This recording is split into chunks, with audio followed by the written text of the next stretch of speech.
네, 안녕하세요. 이번에는 몇 장이지? 4장. 세포 골격과 세포 이동에 대해서 공부해 보도록 할게요. 세포 골격. 드디어 마이크를 새로 샀어요, 마이크를.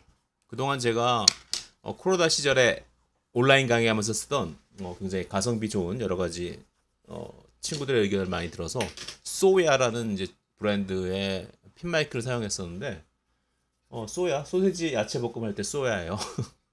굉장히 잘 썼는데 뭐 배터리가 닳아서 그런 줄 알았더니 배터리를 갈아도 그런 거 보니까 수명이 다한 것 같아요. 그래서 스탠드 마이크를 하나 이렇게 샀습니다. 훨씬 지금 테스트를 해보니까 목소리가 훨씬 더 잘 들어가네요. 앞에 올렸던 것들도 아마 시간이 나는 대로 다시 새로 바꿨으면 해요. 오디오 트랙만 새로 다시 녹음하죠. 뭐. 자, 세포 골격과 세포 이동.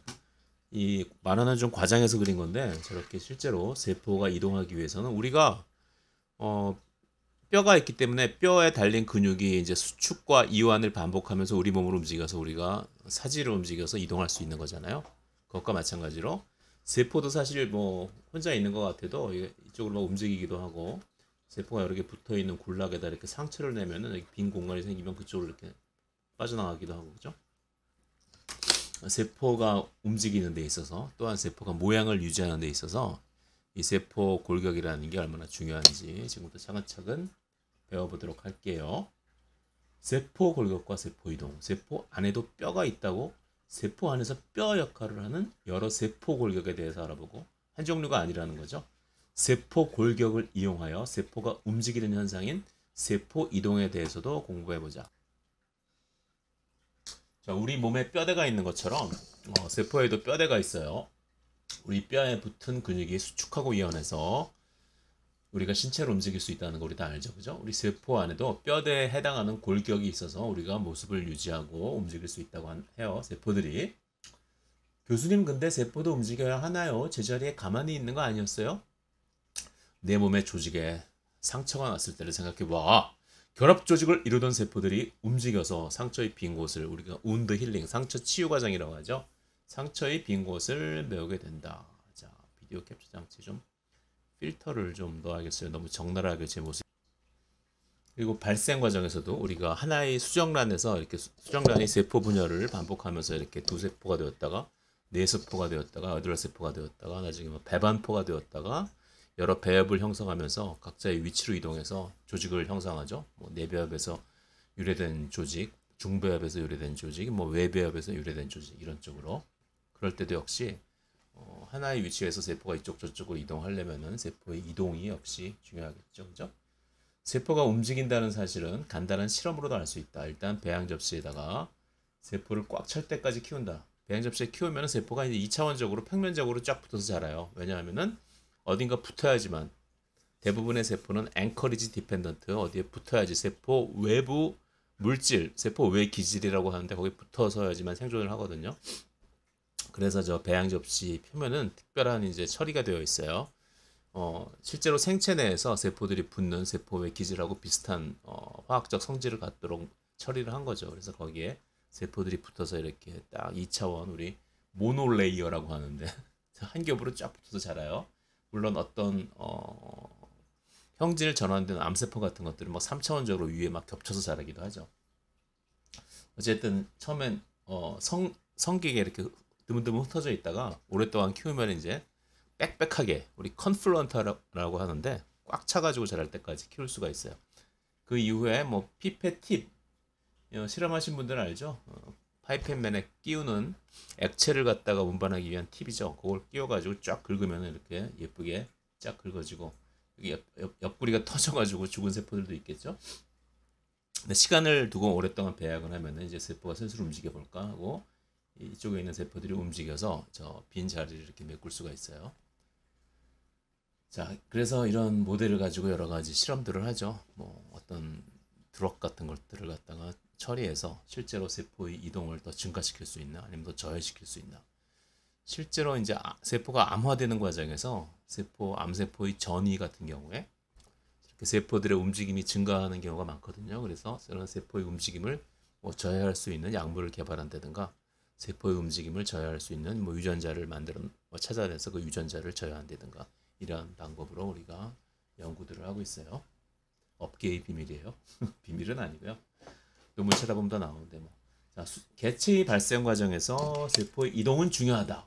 수정란에서 아까 얘기했듯이 세포 분열을 통해서 개체로 발생하는 과정에서 세포들은 자신들이 최종적으로 있어야 할 위치로 이동한다. 그죠? 에고 핏덩이들 젖대가 좋았지. 그렇다면 세포는 어떻게 움직일 수 있을까? 세포가 발이 있을까? 왜 세포가 발이 있으면 안 돼? 마누라도 너무 심하지 않니? 눈과 입 있는 것도 말이 안 되죠. 맞다. 세포도 발을 가지고 있다. 아메바가 가지고 있는 위적지 아메바라고 그린 거예요. 그리고 동물세포. 동물세포가 가지고 있는 박판족, 얇은 박자죠. 얇은 판 모양의 얇은 얇은 발이라는 거죠. 발. 다리가 아니라 발. 자, 세포가 세포질을 쭉 뻗어 발을 내밀려면은 발 안에 뼈가 있어야 된다. 뭐 이렇게 생긴 발뼈는 아니겠지만, 자, 이쪽으로 가려면 일단 발을 이쪽으로 뻗어야겠지.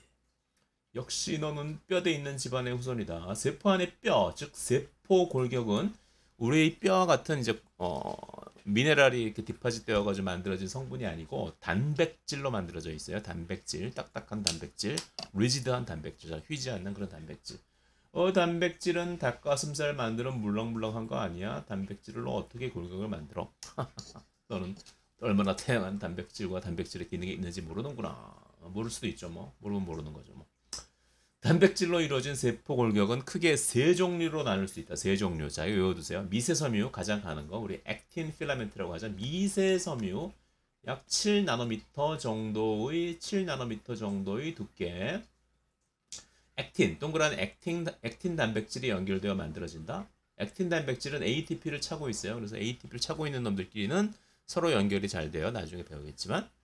두 번째, 중간 정도의 굵기 8나노미터에서 11나노미터 정도. 중간 섬유는 이름 그대로 중간 굵기의 세포 골격. 이 미세섬유나 다음에 배울 미세소관은 오직 미세섬유의 경우는 액틴, 미세소관의 경우엔 투블린이라는 단백질로 이루어져 있는데, 이 중간 섬유는 여러 가지 종류가 있어서 여러 가지 종류의 단백질들이 섞여서 각각 뭐 조직에 따라서 서로 다른 중간 섬유를 가지고 있는 경우가 많아요. 서로 다른 단백질로 만들어진 거죠. 여러 종류의 중간 섬유가 있다. 자, 미세소관, 관이에요, 관.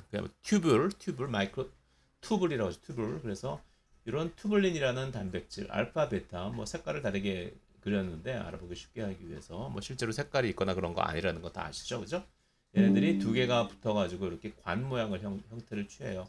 관의 내경, 안쪽 지름이 15나노미터, 바깥쪽 지름이 25나노미터. 그러면 투블린 하나의 직경이 어느 정도인지 알 수 있죠, 그죠? 15에서 25를 빼면 얼마야? 15나노미터. 아까 미세섬유를 이루는 액틴이라는 단백질은 ATP를 차고 있다고 그랬죠. ATP. 반면에 미세소관을 이루는 투블린이라는 단백질은 GTP를 차고 있어요. 자, 그러면 세 가지가 있다는 거 배웠죠?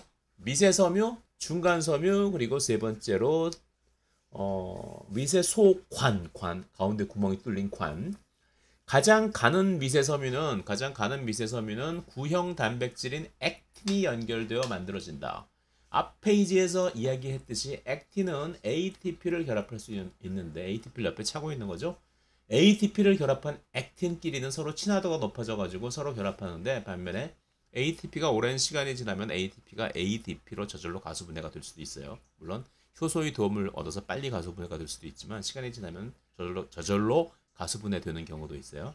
ATP가 ADP로 가수분해되고 나면은 ATP가 물이 들어가면은 가수분해라고 그랬죠. 물이 들어가서 분해하는 거. ADP 플러스 무기인산, 그렇죠? ADP 다이포스페이트. ATP 대신에 ADP를 가지고 있는 액틴끼리는 서로 친화도가 떨어져서 분해되려는 성질이 강하다. 서로 안 친한 거죠, 그죠? 자, 그래서 이게 미세섬유인데, 미세섬유의 양쪽 끝이 서로 화학적 성질이 달라요. 우리 지하철 타고 다니면, 그죠? 뭐 지하철 타고 기차 같은 경우에 뭐 양쪽 끝이 똑같은 기차도 있지만 대개 앞에 기관차가 있고, 그죠? 뒤에는 객실이 있고 이런 식으로 양쪽 끝이 서로 다른 거죠, 그죠? 이쪽에는 뒤에 뭐 자전거 놓을 수 있고, 뭐 애들 뭐 누워서 가고 막 이런 데 있고, 그죠? 자, 그래서 이런 기차들과 마찬가지로 이 액틴으로 이루어진 미세섬유도 양쪽의 화학적 성질이 조금 달라요. 그래서 한쪽을 플러스 말단이라고 하고 다른 쪽은 뭐라 그럴까? 한쪽이 플러스니까 한쪽은 마이너스 말단. 플러스 말단과 마이너스 말단. 플러스 말단은 왜 플러스일까? 주로 액틴이 성장을 하는 이 미세소관이 성장을 하는 미세소관의 길이가 주로 길어지는 쪽이 플러스 말단이에요. 플러스 말단은 ATP를 가지고 있는 액틴이 많아서 서로 친해서 서로 붙으려고 그러겠죠. 주로 액틴끼리의 결합이 일어나 길이가 늘어나고, 반면에 마이너스 말단은 ADP를 차고 있는 액틴이 많아서 액틴끼리 친화도가 떨어져서 주로 분해가 일어나서 액틴의 길이가 짧아지는 쪽이 마이너스고, 플러스 말단은 주로 늘어나는 쪽이 플러스다. 물론 플러스 말단에서도 줄어들 수도 있고 떨어져 나갈 수도 있고 마이너스 말단에도 붙을 수도 있어요. 하지만 주로 플러스 말단에서는 중합이 일어나고 액틴의 중합이 일어나서 미세 섬유의 길이가 길어지고, 마이너스 말단에서는 주로 분해가 일어나서 미세 섬유의 길이가 짧아진다, 이렇게 생각하시면 돼요. 자, ATP는 에너지가 충전된 형태이고 ADP는 에너지가 방전된 형태이다. 그러니까 ATP는 두둑한 지갑, ADP는 빈 지갑이다 생각해도 된다. 사람이나 액틴이나 슬픈 얘기, 그죠? 돈이 있으면 친하게 지내고 돈이 없으면 사이가 멀어진다. 제가 요즘에 돈이 없다 보니까 친구들을 만나기가 좀 힘드네요. 자, ATP는 시간이 지나면 ADP로 분해되기 때문에 미세섬유는 끊임없이 세포 내에서 분해되고 다시 조립되어서 길이가 늘어났다 줄었다 계속 줄었다 늘었다 한다. 그래서 미세섬유 주변에는 액틴이 차고 있는 ADP를 ATP로 교환해주는 단백질. 자, 얼마나 좋은 단백질이에요? 아까 ATP는 지갑 속에 10,000원짜리가 50,000원짜리가 빠방하게 들어있는 꽉 찬 지갑. 주변에 친구들이 많이 모이겠죠, 그죠? 반면에 ADP는 그게 다 돈을 다 써버리고 카드 영수증, 범칙금 통지서 그런 것들만 잔뜩 들어있는 지갑. 근데 옆에 이런 파란색 단백질이 나타나서 액틴과 결합하는 그런 단백질이죠. 야, 도와주는 게 뭐 있어? 텅 빈 지갑 던져버리고 빠방하게 50,000원짜리가 25장 들어있는 지갑을 대신 주는 단백질. 되게 고마워하고 있죠. 아, 너무 좋아, 너무 좋아. 자, 그리고 또 이번엔 이거 액틴이 중합해서 생긴 미세섬유를 여기 그리고 있어요. 얘가 동그란 게예요. 스케일이 다르죠, 그죠? 또 이 ADP를 차고 있는 액틴을 더 빨리 분해되도록 도와주는 단백질. 얘는 그런 녀석이죠. ADP를 차고 있으니까 빨리 떨어지도록. 너 어차피 떨어질 놈이니까 빨리 떨어져. 그리고 얘는 여기는 마이너스 말단이겠죠. 근데 여기는 이 경우는 플러스 말단. 플러스 말단에 모자처럼 씌워져서 더 이상 미세섬유의 길이가 늘어나지 않도록 하는 단백질. 여기 플러스 말단이 가만 놔두면 계속 길이가 신장될 텐데, 늘어날 텐데 너무 길이가 늘어나는 건 싫어. 나는 키가 180이 됐는데 189까지 크고 싶은데 왜 막아가서 더 못 크게 할 수도 있는 거죠. 이제 애가 붙으면은 이런 단백질들이 있어요. 여러분 스투키라고 그 집에서 키우는 그 식물 아시죠, 그죠? 이렇게 초록색으로 손가락처럼 생긴 거. 간혹 키우다 보면 옆에 이렇게 싹이 나요, 그죠? 새끼가 생기는데 이거를 떼어다가 다른 화분에 심으면은 엄마 스투키하고는 전혀 다른 모양의 막 이런 난초처럼 되게 가지가 길어지는 걸 볼 수 있어요. 왜 그럴까 하고 자세히 들여다보니까 이 스투키 원래 그 화분 뭐라 그러지? 꽃가게에서 파는 스투키 화분 보니까 여기 생장점을 갖다가 플라스틱 같은 거로 막아놨어요. 그러니까 얘가 길어지지 못하고 이 안에 점점 성장하는 세포들이 분열하면서 얘가 뚱뚱해지는 거죠. 그래서 전형적인 이제 스투키 모양을 가지게 되는데 그렇게 그런 모양으로 키우려면 앞에 성장점을 막아가지고 더 이상 길이가 길어지지 않게 하는 거더라고요. 좀 모르시는 분들 많았죠, 그죠? 저도 최근에 알았어요. 최근 꽤 오래됐죠. 몇 년 됐어요. 그래서 전 스투키를 키우다가 지금 막 화분이 많이 늘어난 상태인데 너무 길쭉하게 자라니까 모양이 안 이쁘더라고요. 살아있는 거 버릴 수도 없고 참 난감해요. 자, 그래서 스투키가 자라지 않도록 코팅해주는 역할을 하는 단백질 여기 있죠. 플러스 말단. 미세섬유의 플러스 말단에 붙어서 신장을 막아주는 그러한 단백질. 반면에 여기는 역시 플러스 말단에 붙어가지고 여기서 막 리크루트해 오는 거죠. 액틴들을 막 리크루트해 와서 좀 더 미세섬유의 길이가 빨리 길어질 수 있도록 도와주는 단백질. 자, 액틴의 중합 형태는 여러 가지가 있는데 세포의 운동을 위해서 필요한 박판족, 아까 박판족이라고 했죠. 박판족, 얇은 발 같은 아주 얇은, 자, 얇은 발을 그려볼까? 얇은 발 두껍게 그려지네. 이렇게 하면 이해가 빠르죠. 얇은 발 박판족. 박판족을 만들기 위해서는 세포질을 쭉쭉 늘려야 되니까 여기서 액틴이 막 중합을 하고 가지치기를 하고 그러면 이렇게 발 같은 얇은 발 같은 모양이 만들어지겠죠. 자, 저쪽으로 가자. 박판족은 세포의 앞부분이 앞으로 뻗어나가는 데 쓰이고죠. 앞으로 이렇게 발을 내밀어 가지고 걸어가겠죠. 그죠? 또 다른 액틴이 중합한 미세섬유의 세포 의 형태인 버팀섬유. 자, 액틴이 중합해서 박판족이라는 걸 만들기도 하고 버팀섬유, 버티는 거죠. 개기고 버티는 거. 버팀섬유는 세포의 뒷부분을 끌어당기는 데 사용된다. 이게 버팀섬유. 여기 붙어가지고 이쪽으로 이 뒷부분을 일로 오게 하는 그런 형태가 버팀섬유. 마치 그 탱크의 캐터필라처럼 그죠? 캐터필라가 이렇게 캐터필라가 뭔지 아시죠? 그죠? 밀덕들은 알죠? 탱크가 있으면 무한궤도라고 하죠. 무한궤도. 여기 바퀴가 있고 그렇죠? 이게 뱅글 돌면서 무한궤도를 돌면서 탱크가 앞으로 나가게 해주죠. 그런 것처럼 버팀 섬유가 그런 기능을 해준다. 자, 그렇지. 이쪽으로 가면서 새로운 세포 부착점을 만들면 글로 또 버팀 섬유가 이동해서 이 부분에 버팀 섬유가 수축하면서 세포질과 세포 내 기관들을 왼쪽에서 오른쪽으로 이동시킨다. 이제 엉덩이를 끌고 오면 오른쪽으로 이만큼 이동하게 된다. 자, 미세섬유의 존재를 우리가 실험실에서 쉽게 관찰할 수 있어요. 미세섬유와 결합하는 여러 가지 물질들을 사용해서 염색을 해서 그 물질에 형광을 띤 물질들이 있거든요. 그래서 형광 현미경으로 관찰하면은 이렇게 보여요. 형광 현미경이 아닌데 형광 현미경일 수도 있어요. 그죠? 형광 현미경으로 관찰하면은 여기다가 형광 현미경 유니트를 달면 이렇게 볼 수는 있어요. 미세섬유의 모습을 관찰할 수 있다. 아래 그림처럼 관찰된다. 버팀섬유는 이렇게 쭉쭉쭉쭉쭉쭉 막 빗살 무늬처럼 보이고요. 박판족은 이 세포의 가장자리에 액틴이 많이 뭉쳐서 아주 진하게 염색이 된 모양이 보여요. 자, 버팀섬유를 이루는 미세섬유는 세포 부착점을 통해서 세포 외의 기질과 세포 바깥쪽에 있는 세포가 기댈 수 있는 언덕 같은 세포에서 분비한 여러 가지 물질로 만들어진 그러한 바깥쪽 물질이라고 생각하시면 돼요. 예를 들어서 뭐 우리 벽돌들을 붙이기 위해서 벽돌들을 붙여서 벽을 쌓기 위해서 시멘트를 바르잖아요. 그런 것처럼 그런 시멘트 같이 세포가 붙을 수 있는 건데 좀 다른 점은 시멘트는 우리가 배 앞에서 우리 사람들이 그걸 배 앞에서 이렇게 바르지만 이 세포의 경우에는 그 시멘트에 해당하는 세포 외 기질을 자기가 직접 분비한다. 세포 외 기질에 대해서는 다음에 더 자세히 배우자. 자, 그래서 첫 번째 굵기가 가장 가는 굵기가 얇은 게 아니라 굵기는 가는 거죠. 굵기는 가는 거고 책은 두꺼운 거. 책은 얇거나 두껍고 기둥 같은 것은 우리 다리나 팔다리는 굵거나 가는 거 그죠?